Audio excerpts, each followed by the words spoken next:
At ayun nga po mga kamaster, ayan. Ako po ay pumunta ng office namin sa security agency sa Eagle One sa Cubao. At pag-uwi nga po namin ay meron po kaming nakita na nagtutulak ng food cart na dalawang babae. Ayan po, kaya po pala nila tinutulak nagsira po yung kanilang gulong ng side wheel. At yung interior nila ay lumabas sa gulong at yung gulong din ay lumabas sa rim.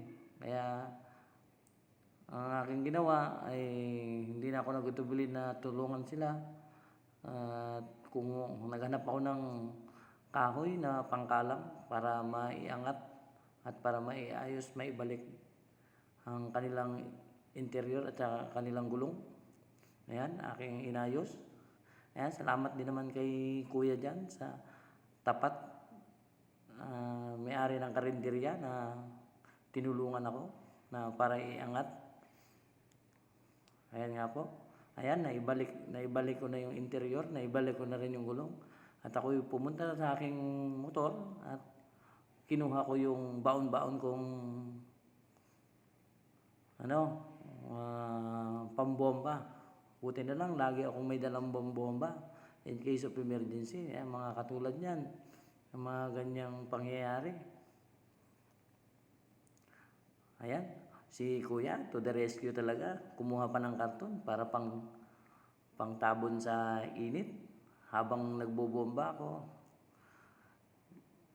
Para may silong kasi masilungan at masyadong mainit talaga ang panahon. At napakatirik na tirik ang araw. Ayan, sige lang, bomba. Ayan, bomba. Bomba pa, bomba. Ayan. Sige, lalamoys, bomba. Ayan, sanay ka naman sa pagbobomba-bomba eh. Ayan, ayan po, ayan, bomba. At yun nga po, napag-alaman ko na silang dalawa ni ate, ay ang may-ari nitong food cart, ay parehas pala po sila na pipi at bigi. Kaya po pala nung una ko silang makita ay kinakausap ko sila, hindi sila nagre-respond sa akin.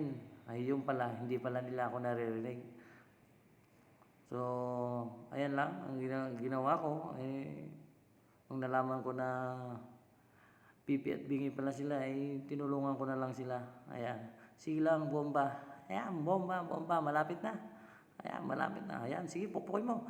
Ayan, bomba pa. Ayan, bomba. Ayan, sige, bomba. Ayan, bomba. So ayan, malapit na pong matapos. Malapit na. Ayan, sige, bomba mo. Bomba. Ayan, ayun.